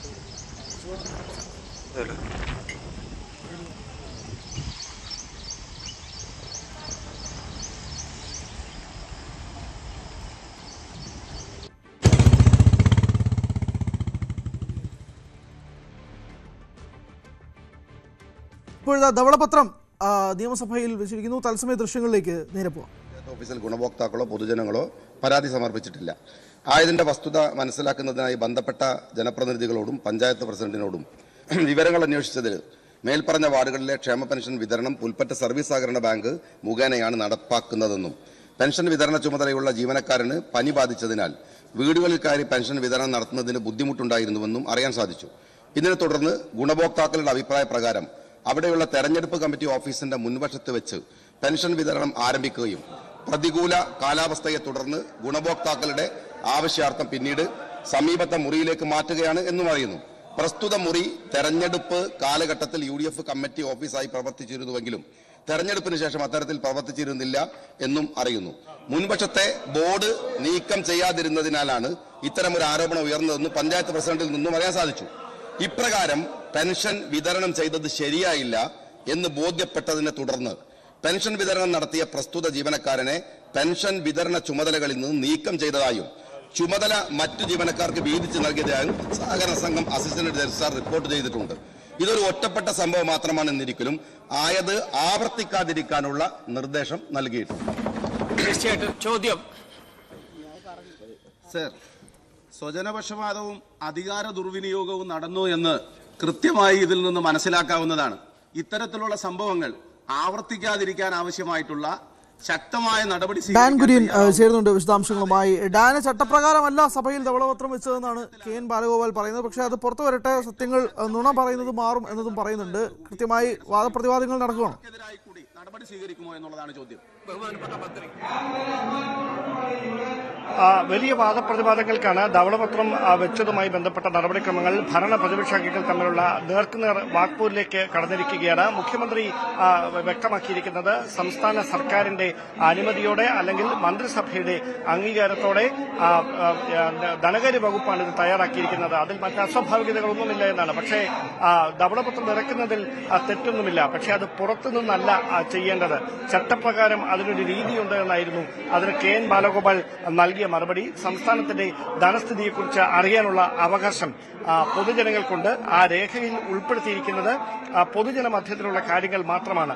അതിൽ ഏറ്റവും യോഗ്യരായ ആളുകളുടെ സേവനമാണ് അതിനുവേണ്ടി ഉറപ്പുവരുത്തിയിരിക്കുന്നത് എന്നും വ്യക്തമാക്കിയിട്ടുണ്ട്. എന്തായാലും അതിനിടെയാണ് ഈ മുഖ്യമന്ത്രിയും KN ബാലഗോപാലും നേർക്കുനേർ വാക്പോരിലേക്ക് കടക്കുന്ന ഒരു സാഹചര്യം കൂടി ഉണ്ടായിരിക്കുന്നത്. ഇപ്പോൾ മുഖ്യമന്ത്രി മറുപടി പറഞ്ഞുകൊണ്ടിരിക്കുകയാണ്. ഇപ്പോൾ സഭയിൽ മുഖ്യമന്ത്രി സംസാരിക്കുന്നു. മുഖ്യമന്ത്രി VD സതീശൻ സംസാരിക്കുന്നു.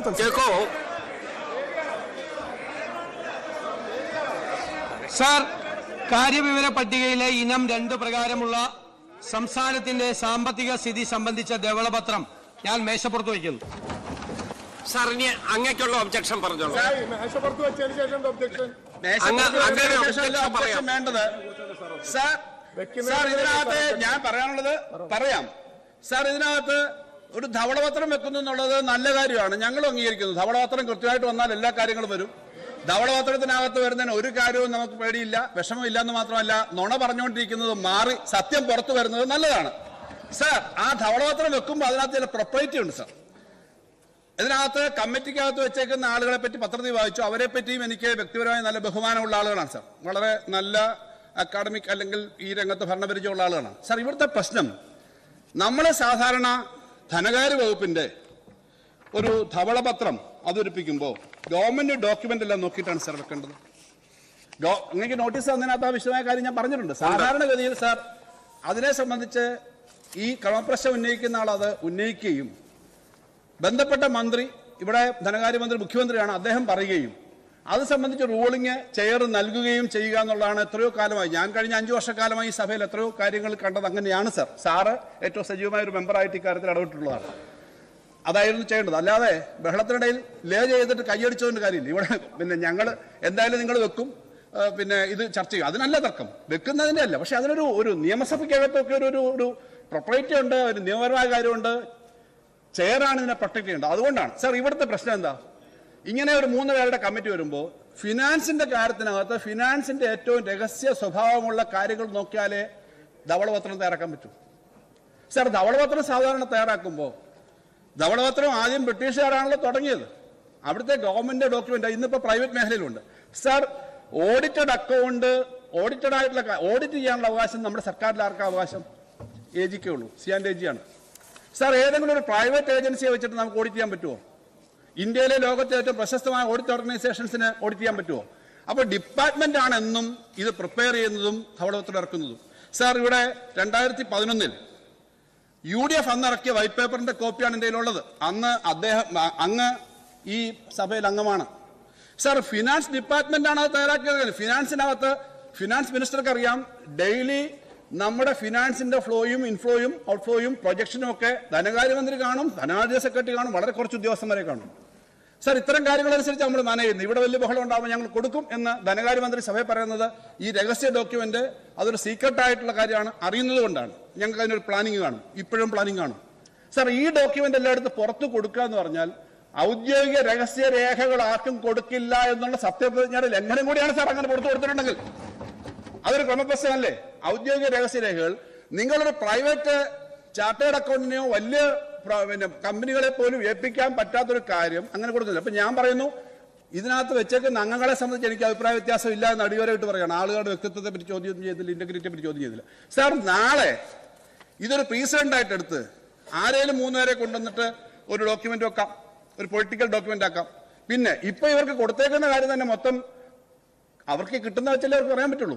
കൊടുത്തത് കറക്റ്റ് അല്ലെങ്കിൽ അത് വെച്ച് വരുന്ന ഡോക്യുമെന്റും പൊളിറ്റിക്കൽ ഡോക്യുമെന്റ് ആവാം. സാറെ, പൊളിറ്റിക്കലായി ഉപയോഗിക്കാനല്ല വൈറ്റ് പേപ്പർ. ഉമ്മൻചാണ്ടി ഗവൺമെന്റ് കാലത്ത് അല്ലെങ്കിൽ ബഹുമാന്യനായ ശ്രീ ഉമ്മൻചാണ്ടി അദ്ദേഹം ഇവിടെ ലീഡർഷിപ്പ് ചെയ്തതുപോലെ ഫിനാൻസ് ഡിപ്പാർട്ട്മെന്റിനെ കൊണ്ട് വെക്കുന്ന കാര്യം ഞങ്ങൾ ഇറക്കിയിട്ടുണ്ട് സാർ. 2016 ഉമ്മൻചാണ്ടി ഗവൺമെന്റ് കാലം കഴിഞ്ഞിട്ട് ഞങ്ങൾ ഇറക്കിയത് പിന്നെ ധവളപത്രമാണ്, ഫിനാൻസ് ഡിപ്പാർട്ട്മെന്റാണ് സാർ. ഈ ഫിനാൻസ് ഡിപ്പാർട്ട്മെന്റ് ഔദ്യോഗികമായി ഇറക്കാതെ പുറത്തുനിന്നുള്ള 2-3 ആരായാലും അങ്ങനെ വെക്കുന്ന കാര്യം ശരിയാവുമോ എന്നുള്ളതാണ് സാർ ഒരു പ്രധാന പ്രശ്നം. പിന്നെ ധവളപത്രത്തിനകത്തുള്ള കാര്യങ്ങൾ വരുമ്പോൾ അതിനകത്ത് നോക്കിയിട്ട് പറയാം സാർ. ധവളപത്രം ഇറക്കുന്നതിനകത്തോ കാര്യം വരുന്നതിനകത്തുള്ള തർക്കമല്ല. നാളെ ഇതൊരു പ്രീസിഡന്റ് ആയിട്ട് എടുത്തിട്ട് ആർക്കും ഇങ്ങനെ ഗവൺമെന്റിന്റെ ഔദ്യോഗിക രേഖ, സാർ രേഖകൾ എന്ന് പറഞ്ഞാൽ വളരെ സീക്രട്ടാണ്. നമ്മൾ എങ്ങനെയായിരിക്കും ഈ മാസം, അടുത്ത മാസം, അതിനടുത്ത മാസത്തെ ഫിനാൻസ് എന്ന് അറിയുന്നത് വളരെ കുറച്ച് ആൾക്കാർ അറിയോ. അറിയുന്നവരല്ലെങ്കിൽ സാർ നമ്മുടെ സംസ്ഥാനത്തിന്റെ അത് LDF ആയിക്കോട്ടെ UDF ആയിക്കോട്ടെ ഗവൺമെന്റിന്റെ ആക്ടിവിറ്റിയെ മൊത്തം തകിടം മറിക്കാൻ പറ്റും ആ രഹസ്യം പുറത്തു പോയാൽ. അങ്ങനെ രഹസ്യം പുറത്തേക്ക് കൊടുത്തിട്ട് ഒരു ധവളപത്രം ഇറക്കുന്നത് ശരിയല്ല. ഡിപ്പാർട്ട്മെന്റിനകത്ത് വളരെ കോൺഫിഡൻഷ്യൽ ആയിട്ട് വേണം. സീക്രട്ട് സെക്ഷൻ പോലെയുള്ള സെക്ഷനുകൾ എന്തിനാ സാർ അവിടെ? ഏജിക്ക് പോലും നമ്മൾ പൊതുവിൽ അത് കൊടുക്കുന്നത് അത് കഴിഞ്ഞ പിന്നെ നമ്മൾ നോക്കി കഴിഞ്ഞാലേ സാർ കൊടുക്കൂ. ഏജിക്ക് പോലും കൊടുക്കാത്ത കണക്ക് പുറത്തെടുത്തിട്ട് കൊടുത്തിട്ടാണോ തയ്യാറാക്കുന്നതെങ്കിൽ അത് അത്ര ശരിയായ ഒരു കാര്യമല്ല. അതൊരു ഭരണഘടനാ ലംഘനമാണ്, സത്യപ്രതിജ്ഞാ ലംഘനമാണ്.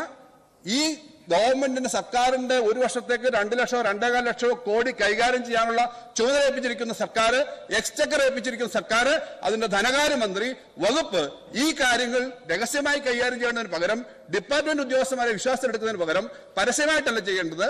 Integrity of the officers I am not the particular people, ഞാനത് ക്വസ്റ്റ്യൻ ചെയ്യുന്നില്ല. പക്ഷേ ഇതൊരു പ്രസിഡന്റ് ആണ്. ആ പ്രസിഡന്റ് നാളെ ആരെയും കൊണ്ടുവന്ന് ചെയ്യിക്കാം, അത് ചെയ്യാൻ പാടില്ല. അതൊരു പ്രശ്നമാണ്, അതൊരു ഭരണഘടനാ പ്രശ്നമാണ്, അല്ലെങ്കിൽ നമ്മുടെ ഒരു പ്രൊപ്പറേറ്ററുടെ പ്രശ്നമാണ്, സഭയുടെ അവകാശത്തിന് നമ്മുടെ നിയമത്തിന്റെ അവകാശത്തിന് മേലുള്ള കടന്നുകയറ്റമാണ്. അതുകൊണ്ടാണ് സാർ ആ ഒബ്ജക്ഷൻ പറയുന്നത്. അതിനെ സംബന്ധിച്ച് റൂളിംഗ് വേണം. ഗവൺമെന്റ് ലേ എന്ന് പറഞ്ഞാലും റൂളിംഗ് വേണം സാർ. ഇത് നാളെ ഒരു ചരിത്രമായി കൂടാ. ബഹുമാനപ്പെട്ട മുഖ്യമന്ത്രി, ഒന്നാമത്തെ കാര്യം, നിയമസഭ നടപടിക്രമങ്ങളുടെ ഒരു ലിസ്റ്റ് നിയമസഭ പബ്ലിഷ് ചെയ്തതിന് ശേഷം ആ നടപടിക്രമങ്ങൾ അനുസരിച്ച് മേശപ്പുറത്ത് വയ്ക്കുന്ന ഒരു കടലാസ് എന്ന ഐറ്റത്തിലാണ് ഞാൻ ഈ ധവളപത്രം മേശപ്പുറത്ത് വെച്ചത്. അത് വയ്ക്കുക എന്നത് സ്പീക്കറുടെ അനുവാദത്തോടു കൂടി ചെയ്യുന്നൊരു കാര്യമാണ്. അത് വെച്ചതിന് ശേഷമാണ് അതിന് ശേഷമുള്ള എന്തെങ്കിലും ഒബ്ജക്ഷൻ 303 എന്തെങ്കിലും അവതരിപ്പിക്കുന്നത്, അല്ലാതെ വെക്കുന്നതിന് മുമ്പല്ല. അത് നിയമസഭാ നടപടിക്രമങ്ങൾ അങ്ങ് 5 വർഷം അങ്ങേക്ക് അറിയാമെന്ന് പറഞ്ഞു. എനിക്ക് 25 വർഷം അറിയാവുന്ന ആളാണ്. ഇതാണ് നടപടിക്രമം. അങ്ങ് പരിശോധിച്ചാൽ മതി. ഇതിനു മുമ്പ് ഏത് കാര്യത്തിൽ ലീഗൽ ഒബ്ജക്ഷൻ, ഒരു ബില്ല് പോലും പൈലറ്റ് ചെയ്തിട്ടാണ് ലീഗൽ ഒബ്ജക്ഷൻ. ഇത് സംബന്ധിച്ച് ബഹുമാനപ്പെട്ട മുൻ ധനകാര്യമന്ത്രി ശ്രീ KN ബാലഗോപാൽ ഉന്നയിച്ച എല്ലാ കാര്യങ്ങളെയും വളരെ അടിസ്ഥാനരഹിതമായ കാര്യങ്ങളാണ് ഇവിടെ പറഞ്ഞത്. ഒരു ഡോക്യുമെന്റും പുറത്തേക്ക് പോയിട്ടില്ല. ധനകാര്യ വകുപ്പിന്റെ നേതൃത്വത്തിലാണ് ഇത് തയ്യാറാക്കിയിരിക്കുന്നത്. ക്യാബിനറ്റിന്റെ അനുമതിയോടുകൂടിയാണ് തയ്യാറാക്കിയിരിക്കുന്നത്. ക്യാബിനറ്റിന്റെ അപ്രൂവൽ ഈ വൈറ്റ് പേപ്പറിനുണ്ട്. മുഴുവൻ നടപടിക്രമങ്ങൾ പബ്ലിക് ഡൊമൈനിലുള്ള ഡോക്യുമെന്റാണ് ഇതെല്ലാം. ഈ ഡോക്യുമെന്റ് ഇവിടെ ഇന്ന് വെച്ചിരിക്കുന്നത് കേരളാസ് ഫിസ്ക്കൽ ഹെൽത്ത് എന്നാണ്. കേരളത്തിന്റെ സാമ്പത്തിക ആരോഗ്യത്തെക്കുറിച്ചുള്ള ഒരു സ്റ്റേറ്റസ് റിപ്പോർട്ടാണ് ഗവൺമെന്റ് സഭയിൽ വെച്ചിരിക്കുന്നത്. കാരണം കേരളത്തിലെ ജനങ്ങൾ അറിയണം, കേരളത്തിലെ സമ്പദ് വ്യവസ്ഥയുടെ യഥാർത്ഥ ചിത്രം എന്താണ് എന്ന് കേരളത്തിലെ ജനങ്ങൾ, സാധാരണക്കാരായ ആളുകൾ, MLA-മാർ, മന്ത്രിമാർ, ജനപ്രതിനിധികൾ, ഇത് തയ്യാറാക്കുന്ന ആളുകൾ എല്ലാവരും അറിയണം. ബ്യൂറോക്രസി എല്ലാവരും അറിയണം ഇതെന്താണ് കേരളത്തിന്റെ യഥാർത്ഥ സമ്പദ് വ്യവസ്ഥ. ഇതെല്ലാം പബ്ലിക് ഡൊമൈനിലുള്ള വിവരങ്ങൾ മാത്രമാണ്. ഇത് നമുക്കറിയാം. ഇപ്പൊ CDS പരിശോധിച്ചാൽ CDSന്റെ ചെയർമാൻ ഇതിനകത്ത് കമ്മിറ്റി അംഗമാണ്. CDSൽ എല്ലാ ഡോക്യുമെന്റും ഉണ്ട്. ഗുലാത്തി ഇൻസ്റ്റിറ്റ്യൂട്ടിൽ അവരുടെ സഹകരണം ഞങ്ങൾ തേടിയിട്ടുണ്ട്. അവരുടെ എല്ലാ ഡോക്യുമെന്റും ഉണ്ട്. മാത്രമല്ല എല്ലാ വർഷവും ബജറ്റിൽ പ്രഖ്യാപിക്കുന്ന കാര്യങ്ങളാണ് ഈ ഡോക്യുമെന്റ്സ് എന്ന് പറയുന്നത്. എല്ലാ വർഷത്തെയും ബജറ്റിന്റെ ഡോക്യുമെന്റിൽ, പ്ലാൻ ഡോക്യുമെന്റ്, ഇതൊന്നും ഒരു രഹസ്യ സ്വഭാവമുള്ള ഒരു ഡോക്യുമെന്റും ഇതിനകത്തില്ല.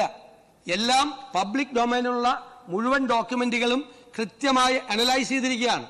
അതിന് ഏറ്റവും വിദഗ്ധരായ 3 പേരുടെ സഹായം ഞങ്ങൾ തേടി. ക്യാബിനറ്റ് സെക്രട്ടറി ആയിരുന്ന, ഡൽഹിയിൽ ക്യാബിനറ്റ് സെക്രട്ടറി ആയിരുന്ന, സംസ്ഥാനത്തെ പ്ലാനിംഗ് ബോർഡിന്റെ ഉപാധ്യക്ഷനായിരുന്ന ശ്രീ KM ചന്ദ്രശേഖർ, ഏറ്റവും പരിണതപ്രജ്ഞനായ ഒരു മുൻ ഉദ്യോഗസ്ഥൻ, അദ്ദേഹം ഏറ്റവും വലിയ സാമ്പത്തിക വിദഗ്ധൻ, ഡോക്ടർ ഡി നാരായണൻ എന്ന് പറയുന്ന എക്കണോമിസ്റ്റ്, CDSന്റെ ചെയർമാനായ ഡോക്ടർ വീരമണി, മാത്രമല്ല മുഴുവൻ സ്ഥലങ്ങളിൽ നിന്നും സാമ്പത്തികകാര്യ വിദഗ്ധരുൾപ്പെടെയുള്ള മുഴുവൻ ആളുകളുടെ പല നോട്ടുകളും പരിശോധിച്ച് ധനകാര്യ വകുപ്പാണ് അതിന്റെ നേതൃത്വത്തിലാണ് ഇത് തയ്യാറാക്കിയിരിക്കുന്നത്. ഇത് നമുക്ക് എല്ലാ കാര്യങ്ങളും നമുക്ക് അറിയാം എന്ന് നമ്മളങ്ങ് വിചാരിക്കരുത്. നമുക്ക് അറിയാൻ പാടില്ലാത്ത ഒരുപാട് കാര്യങ്ങളുണ്ട്. ഈ ഗവൺമെന്റ് ആഗ്രഹിക്കുന്നത് വിദഗ്ധരായ ആളുകളുടെ, ഓരോ രംഗത്തെയും വിദഗ്ധരായ ആളുകളുടെ സേവനം ഉറപ്പാക്കി അവരുടെ ഉപദേശം തേടി ാണ് ഓരോ കാര്യങ്ങളും ചെയ്യാൻ തീരുമാനിച്ചിട്ടുള്ളത്. എല്ലാ കാര്യങ്ങളിലും നമുക്ക് എല്ലാ കാര്യങ്ങളെയും കുറിച്ച് പൂർണ്ണമായി അറിവുള്ള ആളുകളല്ല. ലോകത്ത് ഒരുപാട് മാറ്റങ്ങൾ നടക്കുകയാണ്, ഒരുപാട് സംഭവവികാസങ്ങൾ ഉണ്ടാകുകയാണ്. അതെല്ലാം അറിയാനും അത് മനസ്സിലാക്കാനും അതനുസരിച്ചുള്ള ഒരു പുതുയുഗ കേരളം കെട്ടിപ്പടുക്കാനുമാണ് ഈ ഗവൺമെന്റ് നിൽക്കുന്നത്. ഞാൻ വളരെ അഭിമാനത്തോടു കൂടി പറയുന്നു, ഇവിടെ പലപ്പോഴും വെച്ചിട്ടുള്ള പല വൈറ്റ് പേപ്പറുകളും പൊളിറ്റിക്കൽ ഡോക്യുമെന്റാണ്. ഇത് it's not a political document. ഇത് സംസ്ഥാനത്തിന്റെ സാമ്പത്തിക ആരോഗ്യം സംബന്ധിച്ച ഒരു സ്റ്റേറ്റസ് റിപ്പോർട്ടാണ്. ഇത് കേരളത്തിന്റെ ഭാവി കെട്ടിപ്പടുക്കുന്നതിന് വേണ്ടി ഏറ്റവും പ്രയോജനം ചെയ്യാൻ പോകുന്ന അടിസ്ഥാന ഡോക്യുമെന്റ് ആണ്. കെട്ടിപ്പൊക്കിയ മിഥ്യകളൊന്നും ശരിയല്ല എന്ന് ഞാനിപ്പോൾ അതിനെക്കുറിച്ച് ഇതിന്റെ വിശദാംശങ്ങളിലേക്ക് പോകുന്നില്ല. അതെല്ലാം വായിച്ചു നോക്കിയിട്ട് എല്ലാവരും മനസ്സിലാക്കിയാൽ മതി. കെട്ടിപ്പൊക്കിയ മിഥ്യകൾ ഒരിക്കലും ഒരു സംസ്ഥാനത്തിന്റെ സമ്പദ് വ്യവസ്ഥയും ഒരു പ്ലാനും തയ്യാറാക്കുമ്പോൾ അതിന്റെ അടിസ്ഥാനപരമായ കാര്യങ്ങൾ പോലും ശ്രദ്ധിക്കാതെ സമ്പദ് വ്യവസ്ഥയുടെ അടിത്തറ കുഴിമാന്തുന്ന സംഭവങ്ങൾ ഇതെല്ലാം നമ്മൾ അറിയണ്ടേ? നമ്മൾ അറിയണമെങ്കിൽ വിദഗ്ധ ഉപദേശം വേണം. ആ വിദഗ്ധ ഉപദേശം ഈ സർക്കാർ ഇനിയുള്ള എല്ലാ കാര്യങ്ങളിലും നേടിക്കൊണ്ടായിരിക്കും മുന്നോട്ട് പോകുന്നത്. ആ വിദഗ്ധരുടെ സേവനവും അവരുടെ ഉപദേശവും ഈ വൈറ്റ് പേപ്പർ തയ്യാറാക്കുന്നതിന് സഹായകരമായിട്ടുണ്ട്. അവരോട് നന്ദി പറയാൻ കൂടി ഞാൻ അവസരം ഉപയോഗിക്കുന്നു. ഇദ്ദേഹം ഉന്നയിച്ചതുപോലുള്ള ഒരുവിധ നമ്മുടെ ഏതെങ്കിലും ഒരു ചട്ടമോ ഒരു നടപടിക്രമോ ഒന്നും ലംഘിക്കാതെ എല്ലാ നടപടിക്രമങ്ങളും പൂർണ്ണമായി പാലിച്ചുകൊണ്ടാണ് ഇത് തയ്യാറാക്കിയത്. ഇത് ഭാവി കേരളം കെട്ടിപ്പടുക്കുന്നതിനുള്ള ബേസിക് ഡോക്യുമെന്റായി മാറണം എന്നാണ് ഞങ്ങളുടെ ആഗ്രഹം. ഇന്ന് സഭയിൽ സർക്കാർ മേശപ്പുറത്ത് വെച്ചിരിക്കുന്ന ധവളപത്രം ബഹുമാനപ്പെട്ട പ്രതിപക്ഷ നേതാവ്. സർ, ബഹുമാനപ്പെട്ട മുഖ്യമന്ത്രി പറഞ്ഞ കാര്യം ഒരു വീണെടുത്തുനിന്ന് ഉരുളലാണ്. നമ്മുടെ സംസ്ഥാനം ഇതേവരെ പ്രസിദ്ധീകരിച്ചിട്ടുള്ള ധവളപത്രങ്ങളൊക്കെ പൊളിറ്റിക്കൽ ഡോക്യുമെൻ്റ് ആയിരുന്നു.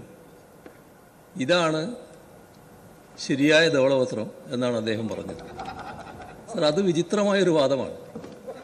സർ, നമ്മുടെ സംസ്ഥാനത്ത് അപ്പുറത്തായാലും ഇപ്പുറത്തായാലും മാറി മാറി വന്ന ഗവൺമെൻറ്റുകൾ ധവളപത്രം ഇറക്കിയിട്ടുണ്ട്. സർ, ഇവിടെ പ്രശ്നം ധനകാര്യ വകുപ്പിനെ ഇരുട്ടിൽ നിർത്താൻ പാടില്ല എന്നുള്ളതാണ്. ഇതിനു മുൻപുള്ള എല്ലാ ഗവൺമെൻറ്റുകളും, ഞങ്ങളതായാലും UDFൻ്റെതായാലും, ധനകാര്യ വകുപ്പാണ് ഇത് തയ്യാറാക്കിയിട്ടുള്ളത്. സർ, ഇവിടെ ധനകാര്യ വകുപ്പല്ല തയ്യാറാക്കിയത്.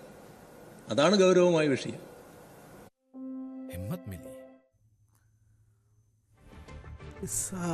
സഭയിൽ വാദപ്രതിവാദങ്ങൾ തുടരുകയാണ്. ഇതാണ് ധവളപത്രം എന്നുള്ളതാണ് മുഖ്യമന്ത്രി പറയുന്നത്. ഭാവി കേരളം കെട്ടിപ്പടുക്കുന്ന ബേസിക് ഡോക്യുമെന്റ് ആയിരിക്കും എന്നുള്ളതാണ് മുഖ്യമന്ത്രി VD സതീശൻ പറയുന്നത്. നമ്മളൊരു ഇടവേളയ്ക്ക് പോകണം, വിശേഷം മടങ്ങിയത്.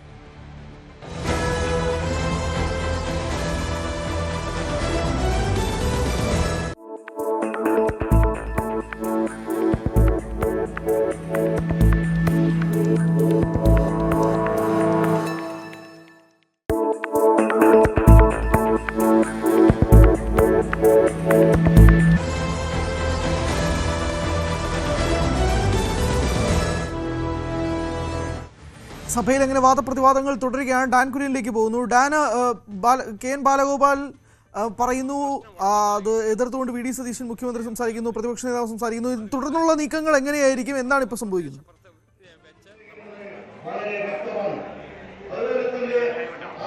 ഈ തർക്കം അങ്ങനെ തന്നെ തുടരുകയാണ്. അല്പസമയത്തിനകം മുഖ്യമന്ത്രിയും മന്ത്രിമാരും ഒരുമിച്ച് മാധ്യമങ്ങളെ കാണും. അങ്ങനെ മാധ്യമങ്ങളെ കാണുമ്പോൾ ഇതുമായി ബന്ധപ്പെട്ട പ്രതിപക്ഷം മുമ്പോട്ട് വെച്ച രാഷ്ട്രീയ വിമർശനങ്ങൾക്കുള്ള മറുപടി കൂടി മുഖ്യമന്ത്രി ധനകാര്യമന്ത്രി കൂടിയായ മുഖ്യമന്ത്രി വ്യക്തമാക്കുമെന്നാണ് വിവരം.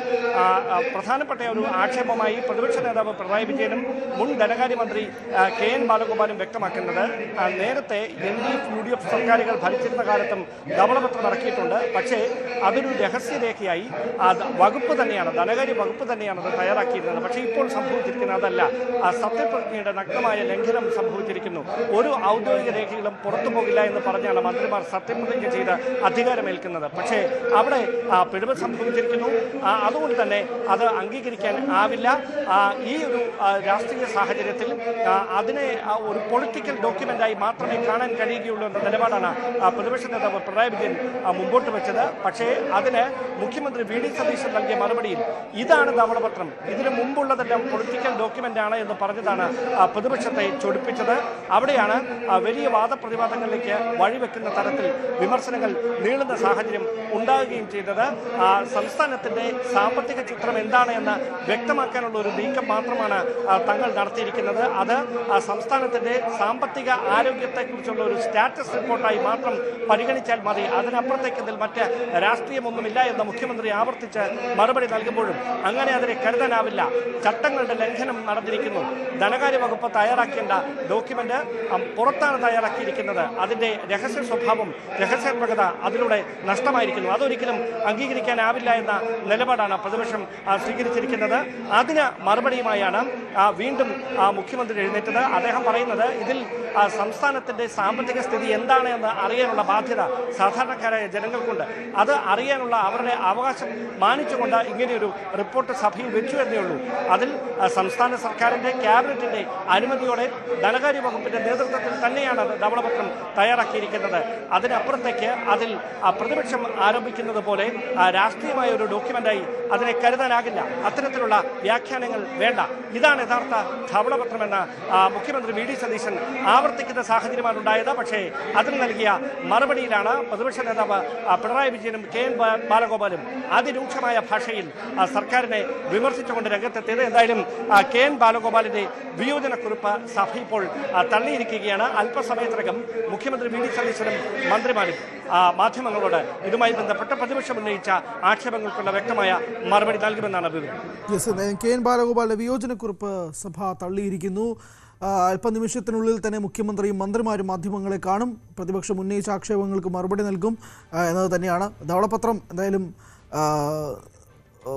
ശക്തമായ രീതിയിലുള്ള വാദപ്രതിവാദങ്ങളിൽ നിൽക്കുകയാണ്. KN ബാലഗോപാലും പ്രതിപക്ഷ നേതാവും മുഖ്യമന്ത്രിയും തമ്മിൽ വാദപ്രതിവാദങ്ങൾ നടക്കുന്നതാണ് സഭയിൽ നമ്മൾ കണ്ടത്. ഡാൻ കുര്യനാണ് വിശദാംശങ്ങൾ നൽകിയത്. പ്രതിപക്ഷ ഉപനേതാവ് പദവിയെ ചൊല്ലി ഇടതുമുന്നണിയിൽ പ്രതിസന്ധി രൂക്ഷമാകുന്നതിനിടെ CPIയുടെ നിർണായക സെക്രട്ടേറിയറ്റ് യോഗം ഇന്ന് ചേരും. നിലപാടിൽ വിട്ടുവീഴ്ച ചെയ്യില്ലെന്ന് CPMഉം CPIയും വ്യക്തമാക്കി കഴിഞ്ഞു. മുന്നണിയിൽ ധാരണയാകും മുമ്പ് ഉപനേതൃ പദവി പരസ്യമായി ആവശ്യപ്പെട്ട ബിനോയ് വിശ്വത്തിന്റെ നടപടിയിലും CPIയിൽ അമർഷമുണ്ട്. നിയമസഭയിൽ പ്രത്യേക ബ്ലോക്കായിരുന്ന് പ്രതിഷേധം അറിയിക്കണമെന്നാണ് ഒരു വിഭാഗത്തിന്റെ നിലപാട്. മുന്നണി ഐക്യം കൂടി കണക്കിലെടുക്കണമെന്ന ആവശ്യവും CPIയിൽ ഉണ്ട്. ഓപ്പറേഷൻ തൂഫാന്റെ ഭാഗമായി കൊച്ചിയിൽ വൻ ലഹരിമരുന്ന് വേട്ട. 100ഓളം റെയ്ഡുകളിൽ നിന്നായി 37 പേരെ അറസ്റ്റ് ചെയ്തു. 37 കേസുകളും രജിസ്റ്റർ ചെയ്തു. തൃക്കാക്കരയിലെ ഫ്ളാറ്റിൽ നടത്തിയ പരിശോധനയിൽ ലഹരിമരുന്ന് ഇടപാടുകാരിൽ നിന്ന് ആഡംബര കാറും 1 ലക്ഷം രൂപയും പിടിച്ചെടുത്തു. കാക്കനാട് കൊല്ലം കുടുമുകൾ അൾട്ടിമ ഫ്ളാറ്റിൽ നിന്നാണ് 437 ഗ്രാം MDMA പിടികൂടിയത്. 14 ലക്ഷം രൂപയുടെ മയക്കുമരുന്നാണ് കണ്ടെടുത്തത്.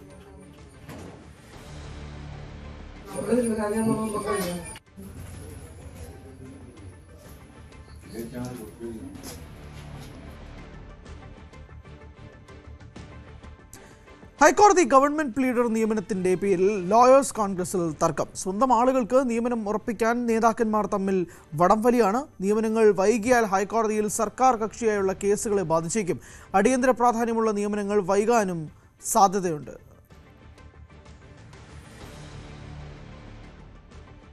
ആജ്ഞ രവീന്ദ്രൻ വിശദാംശങ്ങളുമായി ചേരുന്നു. ആജ്ഞ, വിവരങ്ങൾ.